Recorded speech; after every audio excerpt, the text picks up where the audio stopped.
Hello बच्चों, क्या हालचाल, कैसे हो सब। Welcome to Rasayanika Alka. तो जल्दी ही काउंसलिंग स्टार्ट होने वाली है, तो आप सभी ने काउंसलिंग की तैयारी कर ली होगी। आप लोगों ने आपकी रैंक और सारी चीज़ें कैलकुलेट करके आइडिया लगा लिया होगा। आप लोगों ने अपने काउंसलर से, अपने टीचर्स से बात कर ली होगी कि हमें अपने मार्क्स पे किस तरह की प्रेफरेंस लिस्ट बनानी है। और अभी तक नहीं की है तो फटाफट से जाकर अपनी प्रेफरेंस लिस्ट एटलीस्ट आप पहले तैयार कर लीजिए। तो काउंसलिंग के दौरान कौन कौन सी डॉक्यूमेंट्स बहुत इम्पॉर्टेंट हैं और आपके यूज़ में आने वाले हैं, ज़रा आप उन पे थोड़ा सा हम एक डिस्कशन कर लेते हैं। तो अगर आप नीट काउंसलिंग 2025 में पार्टिसिपेट करने जा रहे हैं तो आपका जो सबसे पहला इम्पॉर्टेंट डॉक्यूमेंट है that is your NEET 2025 admit card. हो सकता है आप लोगों ने अपना एडमिट कार्ड फेंक दिया हो, गुस्सा आया हो जिस दिन आपका पेपर हो, पेपर अच्छा नहीं हुआ हो। तो बच्चे, नीट का एडमिट कार्ड काउंसलिंग के दौरान बहुत यूज आने वाला है, तो उसको आप सेफ रखिएगा। दूसरी चीज अगर हम बात करते हैं तो नीट 2025 का स्कोर कार्ड, जिस दिन आपका रिजल्ट आया उस दिन आपने सभी ने स्कोर कार्ड डाउनलोड कर लिया होगा और यही स्कोर आपको काउंसलिंग के दौरान जो है अपलोड करना होगा एमसीसी के ऑल इंडिया काउंसलिंग के दौरान। नेक्स्ट अगर हम बात करते हैं तो क्लास 10th की जो सर्टिफिकेट है और मार्कशीट है, ये दोनों ही बहुत ज़रूरी है। इसकी आपके पास स्कैंड ओरिजिनल कॉपी की स्कैन डॉक्यूमेंट और पीडीएफ की फॉर्म में, और आपके पास इसकी फोटोकॉपी भी होनी चाहिए। 10th क्लास का जो सर्टिफिकेट होता है वो एक्चुअली में डेट ऑफ बर्थ के लिए यूज़ में आता है कि आपकी एज क्या है और आपका डेट ऑफ बर्थ क्या है। उसके बाद क्लास 12th की सर्टिफिकेट, क्लास 12th की जो सर्टिफिकेट होगी उसमें और उसकी जो मार्कशीट होगी उसकी भी आपको ओरिजिनल स्कैन कॉपी और फोटोकॉपी दोनों ही रखनी है। एक्चुअली में जो 12th का सर्टिफिकेट होता है that is basically use for your eligibility कि आपने 12th में 55% मार्क्स स्कोर किए हैं नहीं, या किस बोर्ड से किए हैं।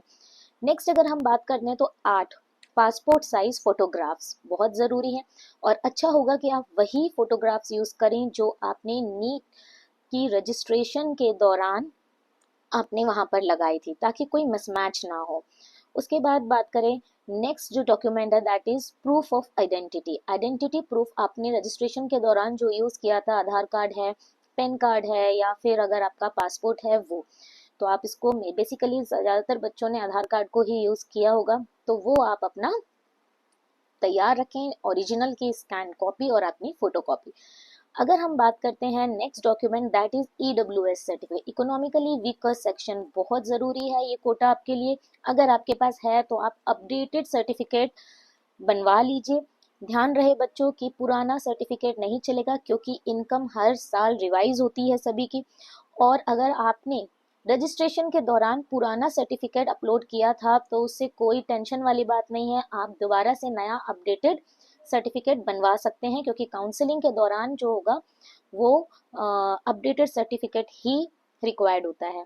और कैटेगरी सर्टिफिकेट की अगर हम बात करें, सॉरी कास्ट सर्टिफिकेट की, तो एससी एसटी और ओबीसी अगर आपकी कास्ट सर्टिफिकेट है तो बहुत अच्छी बात है, नहीं तो जल्दी से जल्दी बनवाइए। ध्यान रखना कि एससी और जो एसटी सर्टिफिकेट होता है वो सेंट्रल और स्टेट दोनों में सेम चलता है, लेकिन ओबीसी का स्टेट का अलग होता है सर्टिफिकेट, क्योंकि ओबीसी हर स्टेट के लिए जो ओबीसी का क्राइटेरिया होता है, एलिजिबिलिटी होती है, वो अलग अलग होती है।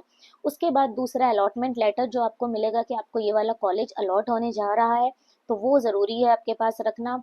उसके बाद 10th जो आपने स्कूल में पास आउट किया है इस साल, उसका स्कूल लिविंग सर्टिफिकेट एसएलसी जो कि आपको स्कूल वाले दे देंगे, वो ज़रूरी है।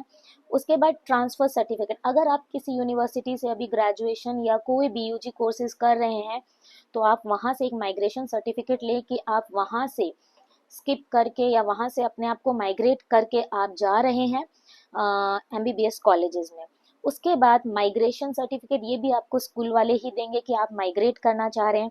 उसके बाद मैं बात करूँ तो सबसे ज़रूरी है डोमिसाइल सर्टिफिकेट, अगर आप स्टेट काउंसलिंग में पार्टिसिपेट करना चाह रहे हो, क्योंकि पूरी की पूरी जो स्टेट काउंसलिंग होगी वो डोमिसाइल पर डिपेंड करेगी, क्योंकि स्टेट के 85% सीट्स जो होती है वो डोमिसाइल स्टेट के बच्चों के लिए रिजर्व्ड होती है। तो डोमिसाइल सर्टिफिकेट अगर नहीं है तो आप 85% सीट्स के लिए एप्लीकेबल नहीं हो पाएंगे। तो ज़रूर ध्यान रखना अपना डोमिसाइल सर्टिफिकेट आपका टाइम से बना हुआ हो।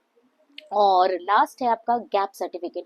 बहुत सारे बच्चे हैं जो एज अ ड्रॉपर नीट का एग्ज़ाम दिया था, जिन्होंने 1 साल या 2 साल ड्रॉप करके, तो गवर्नमेंट ये मांगती है कि आपने जब 12th की थी तो आपने उस गैप में, जो आपने गैप लिया उसमें आपने क्या किया, आपने कोई जॉब की या आपने कोई प्रिपरेशन की या आपने कोई स्टडी की, तो वो गैप सर्टिफिकेट जो होता है एक एफिडेविट बनवाना होता है, तो वो भी आप ओरिजिनल, इन सभी डॉक्यूमेंट्स की ओरिजिनल स्कैन कॉपी पीडीएफ की फॉर्म में सेव करके रखे पहले से ही, और इनकी जो है फोटो कॉपी भी आप करवा के रखे। तो सारी चीज़ें बहुत अच्छे तरीके से करनी है। और अभी मैं बार बार कह रही हूँ कि प्रेफरेंस लिस्ट नहीं बनाई है तो जल्दी से जाइए और अपनी प्रेफरेंस लिस्ट बनाइए।